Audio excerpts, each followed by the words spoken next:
guys, here we go. It's the final class that we're going to talk about. The final 10 cards that we're going to look at, and they are for Warrior. So first, let's talk about Scourge Lord Garrosh. 8 for a Battle Cry. Equip a 4/3 Shadowmourne that also damages adjacent damages adjacent minions. So basically, this weapon does cleave, right? So does 4 damage to 3 targets. It's pretty good. And the hero power is a Whirlwind that does 2 damage. And the Whirlwind usually is not that crazy, but you can see that it's on par with something like the Paladin's hero power, which is a 2/2, right? Instead of a 1/1 now, right? So it's now on par. And also, there's a lot of cards that, you know, that get affected when they're damaged, so it's kind of interesting, right? But yeah, I don't know. I really don't know how to. I really don't know how to judge this because you lose armor up. That no longer becomes your hero power, right? But you gain like incredible amount of damage for the weapon, right? Like, but chances are people run weapon removal, right? So I just don't know. I don't know where. But you know, like, cause this will still shut out some decks. Like Aggro Druid probably gets shut out by this, right? But I don't know. I'm gonna give it a 2 out of 5. Like I'm really not impressed with the Death Knight, even though the weapon is cool. Weapon is impressive. The hero power is subpar to me, right? It doesn't fit the control warrior game plan, and it doesn't fit the tempo-based warrior game plan too, because you can't use it every turn. You're gonna kill all your creatures. So yeah, I'm on the fence about it. 2 out of 5 for me. Rot Face, 8 for a 4/6. Whenever this minion survives damage, summon a random legendary minion. Now here's one thing that's pretty cool about this card. It's not going to die by a priest. A priest is going to have to put more than one creature into this, likely, right? Likely. They're going to have to find 6 damage, right? That makes me think that this card's pretty good. Because even just looking at it from an outside perspective, like, he can just Whirlwind, right? You can Whirlwind and then get another legendary card out of this. And, obviously you're at the will and mercy of the RNG, but I think it's pretty good. Like, one of the downsides I would say is that the body is just so weak for 8 mana. Like, because, I mean, it is a weak card. 4/6 is kind of weak. So it's on the fringe of playability, but I think it is playable. I think it's very playable. I would play it. I think it's a 4 out of 5. Even though the body's weak, I think you'll find that this card is the RNG of what you could possibly get from it is so strong that you gotta play it. That's what I feel.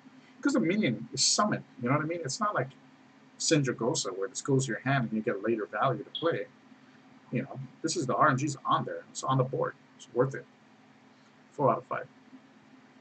Death Revenant, 5 for a 3/3, gain +1/+1 for each damaged minion. It is interesting. It is interesting, but I don't think there's enough of an early game.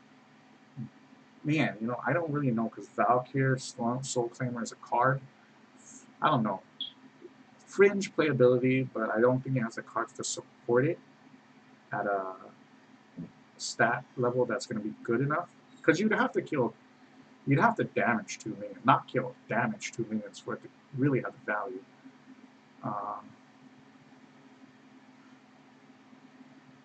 We give it a 2 out of 5. Blood Razor, Battle Cry, and Death Rattle deal 1 damage to all minions. So basically, it's a Death Spite that does 2 less damage. Death Spite is a strong card. And this card is going to be equally as strong. I think it'll be good. It's a 4 out of 5 for me. I think there's a Tempo deck out there, or even a control deck that wants to run more weapons. And I think Blood Razor is going to be one of them. It's going to see a lot of play. Mountain Fire, Armor, Death Rattle. If your opponent's turn, you gain 6 armor, 3 for a 4/3. I think this also continues on the Tempo. This is not a control card. It's not a control card. This is an aggressive card. And decks are going to want to play this to push damage to the face. It'll see play. It's a 3 out of 5. Valkyr, Soul Claimer, 3 for a 1/4. Whenever this minion survives damage, summon a 2/2 ghoul. You know, Mana Geode is a pretty crazy card if you can heal it, right? This card doesn't even have to be healed. You don't have to spend any extra mana into it. You just gotta let it survive combat. That's strong. I think it's very strong. I think it's very underrated. I think it's going to be a 4 out of 5.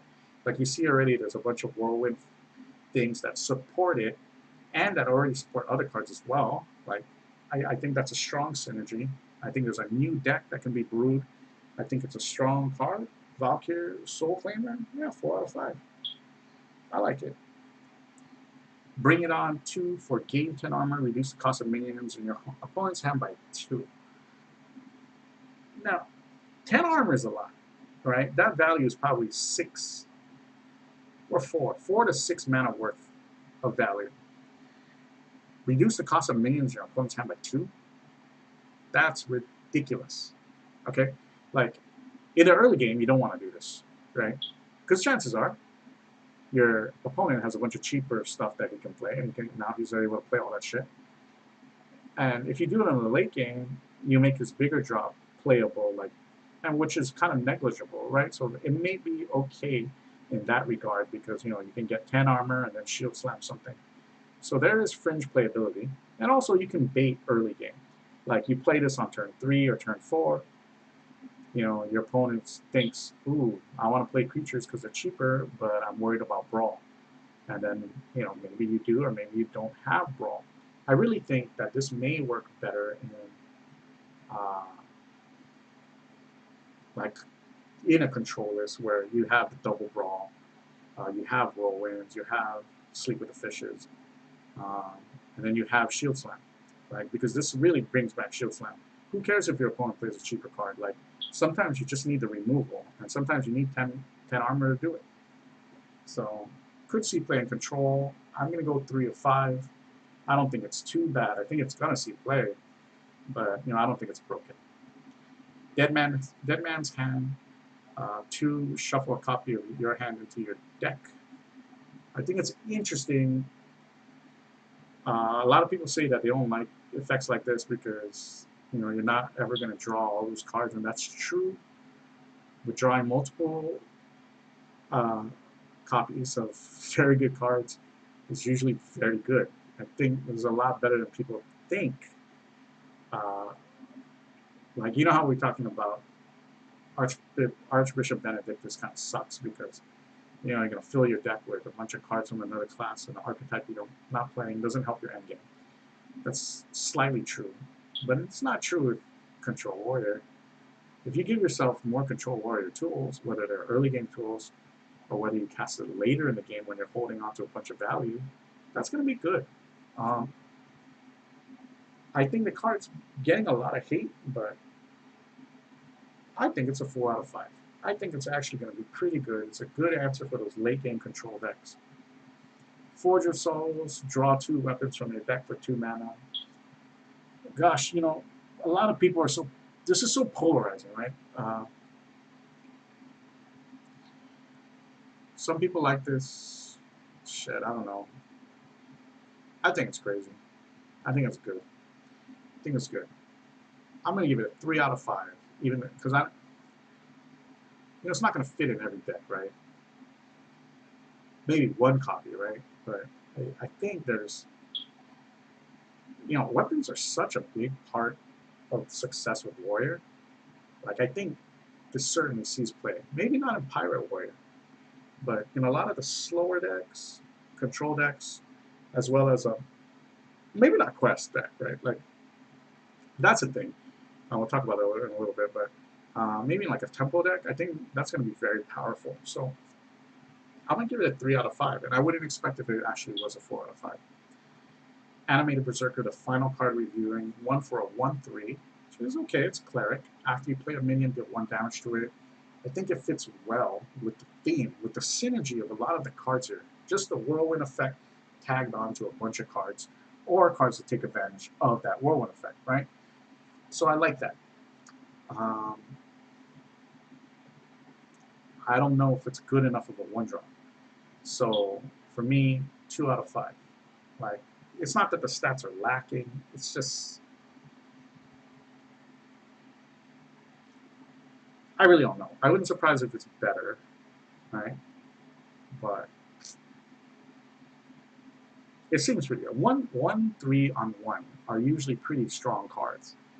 And the effect, it just works so good. Like, I mean, you play this on 1 and then you coin out a Valkyrie Soul Claimer, you got a nice board. You got a fucking nice board. You play that on 1 and then you play that on 7 and you play that on 9 and then you play a Rot Face. Like, there's value. So I think it's going to prove to be a lot better than people think, but I'm going to give it a 3 out of 5. My initial reaction with Warrior is that it has the best synergy. The cards fit the class archetype well. Like, I know this Whirlwind archetype doesn't really exist yet, but it certainly can now. And I feel like the rest of these cards really play well into that. They synergize well. I like everything except the hero, the Death Knight. And I think it's a pretty interesting deck. It's interesting to see where Warrior ends up in this meta. I think it's pretty strong. What do you think? Quest Warrior, none of these cards support Quest Warrior. Not in my mind. So what do you think about the class? Has it gotten buffed? Has it lost tools? What are your overall thoughts, and what are you going to build when the Knights of Frozen Throne hit this week?